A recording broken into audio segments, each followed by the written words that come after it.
So, hallo zusammen, hier sind wir wieder am Audi. Das letzte Video, was ihr gesehen habt, war die Kurbelgehäusebelüftung, die ich getauscht habe. Und im Video war ja dann der Fehler noch immer da. Er ist sogar, nachdem ich dann nach Hause gefahren bin, schlimmer geworden. Und zwar hatte ich dann auch im Stand Zündaussetzer, das heißt die Motorkontrollleuchte hat geblinkt und ist wirklich sehr unrund gelaufen, hatte auch im Innenraum schwankendes Licht und so weiter. Hab dann, das Ganze habe ich an einem Freitag getauscht, habe mir dann abends nochmal Gedanken gemacht, woran das liegen kann, habe bei Audi schon mal vorsorglich alle Schläuche neu bestellt und habe dann Samstagmorgen, weil ich das hier im Verdacht hatte, dass das hier, weil das schon ein bisschen hart ist, vielleicht nicht mehr 100% abdichtet, habe mich dann Samstagmorgen hier nochmal auf die Suche gemacht und habe dann aber festgestellt, nee, das hier kann es nicht sein, das ist fest. Man sieht aber auch hier, dass hier schon mal jemand geflickt hat, das ist nicht original, genauso wie hier das nicht original ist, bedeutet, dass ich das neu bestellt habe, ist auf jeden Fall eine gute Sache und bin dann einfach mal dem Kabel gefolgt. Ich hatte ja nur hier an der Stelle was getauscht, bin dem Kabel gefolgt und habe dann festgestellt, dass hier unten, das sieht man jetzt natürlich sehr schwer wie immer, da geht das dann auf den Zylinderkopf von der Beifahrerseite. Ich guck mal, ob ich mit der Taschenlampe da ein bisschen mehr Licht reinbekomme. Ich denke, so kann man das schwierig einigermaßen, Moment, so kann man das jetzt, denke ich, ein bisschen erkennen. Da unten ist schwer, da ist dieser Schlauch, ich blende euch jetzt mal Bilder ein. Fakt ist, der ist da unten auch gerissen, gebrochen. Das hat der Vorbesitzer auch schon mal so notdürftig geflickt. Wie gesagt, hier jetzt mal ein Bild davon. Und wie ihr gerade sehen konntet, war der eben komplett abgerissen, nur so mit Panzerband. Ich habe das jetzt mit so einem entsprechenden elastischen Reparaturband aus dem Kfz-Bereich, was auch ölbeständig ist, erstmal provisorisch geflickt. Auch da blende ich euch jetzt mal ein Bild ein. Und es ist natürlich keine Dauerlösung, aber wie gesagt, ich habe die Schläuche ja alle neu bestellt. Bedeutet, ich werde die Schläuche dann demnächst wechseln, sodass diese Baustelle für die nächste Zeit auf jeden Fall mal ausgeräumt ist. Wie gesagt, das Fahrzeug hat jetzt knapp 160.000 Kilometer. Wenn das nochmal 120.000 hält, dann bin ich da mega happy. Und das war tatsächlich die Fehlerursache, und zwar die Fehlerursache für alle Fehler, die aufgetreten sind. Ich hatte ja zuerst die Lambda-Sonden in Verdacht, weil das erste war, was er auf der einen Bank reklamiert hatte mit der Gemischaufbereitung.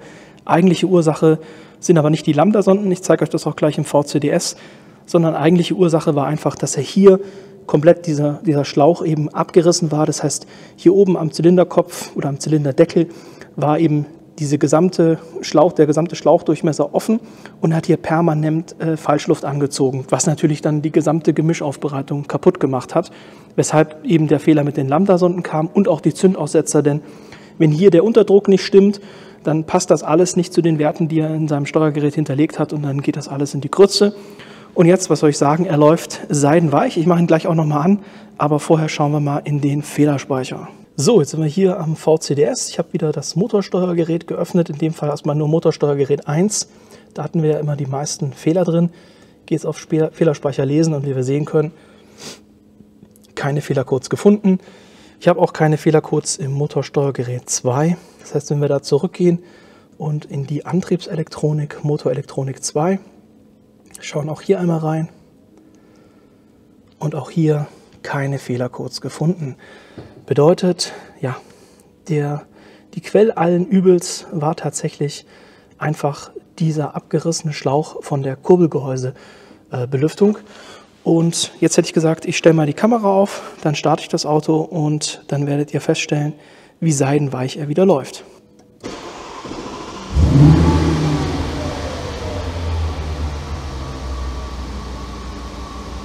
Kein Ruckeln.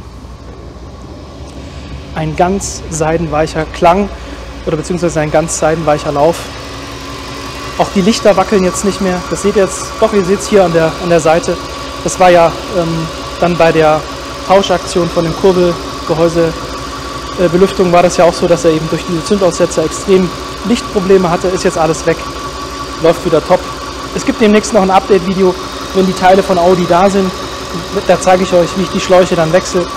Aber fantastisch. Ich mache nochmal Auto aus, dann hört man mich wieder besser.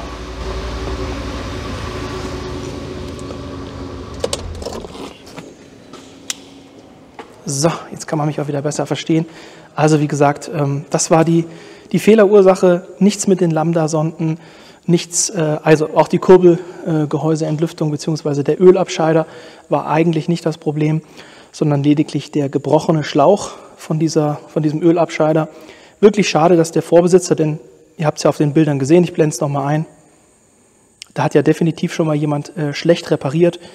Ich finde es einfach schade, wenn die Leute sowas nicht kommunizieren, denn das ist so ein Fehler, so ein versteckter Fehler, den man ganz schwer nur finden kann, weil man da im ersten Moment nicht dran denkt. Ich hätte tatsächlich jetzt rückblickend ein bisschen stutzig werden müssen, aufgrund der Flicken hier, das ist nicht original, und auch hier unten, da hätte ich eigentlich schon hell oder wachsamer sein müssen. Ja, jetzt ist es halt so, wie gesagt, sobald die neuen Teile da sind, zeige ich euch das, wie ich das verbaue.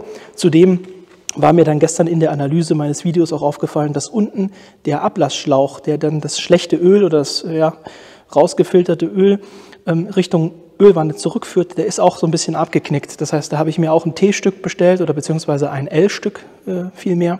Und so kann ich dann nachher dafür sorgen, dass das, weil der hier unten zeigt ja diese Nase nach unten, da kommt dann hier so ein Schlauch und dieser Schlauch, der da unten angeschlossen wird, der ist eben hier so um die Ecke abgeknickt. Das heißt, das kann gar nicht sauber abfließen. Und mit dem L-Stück, was ich euch dann in dem anderen Video zeige, werde ich dafür sorgen, dass dieser Knick eben weg ist und das Öl wieder sauber abfließen kann. Das war es aber jetzt fürs heutige Video. Also wie gesagt, kurzes Update. Wenn ihr die Fehlercodes habt bei euch, die in der Videobeschreibung oder auch im Titel stehen, ich weiß jetzt nicht mehr auswendig, ich blende es hier nochmal ein im Video, wenn ihr diese Fehlercodes habt, auf jeden Fall in erster Linie, weil das Einfachste ist, einmal hier an der Kurbelgehäuseentlüftung bzw. am Ölabscheider alle Schläuche kontrollieren, ob die wirklich dicht sind, ob da nichts gebrochen ist. Denn sobald der Falschluft bekommt, geht die gesamte Gemischaufbereitung in die Binsen. Und bevor ihr dann anfangt, wie meine erste Idee war, da irgendwie ganz kostspielig Lambda-Sonden und auch aufwendig Lambda-Sonden zu tauschen, erstmal die einfachen Sachen ausschließen. Ich meine, es ist jetzt nicht verkehrt, wenn ich die Lambda-Sonden als Reserve habe, aber die eigentliche Fehlerursache waren definitiv nicht die Lambda-Sonden. Insofern, euch eine gute Zeit. Danke fürs Zuschauen. Hoffentlich bis zum nächsten Mal. Ciao.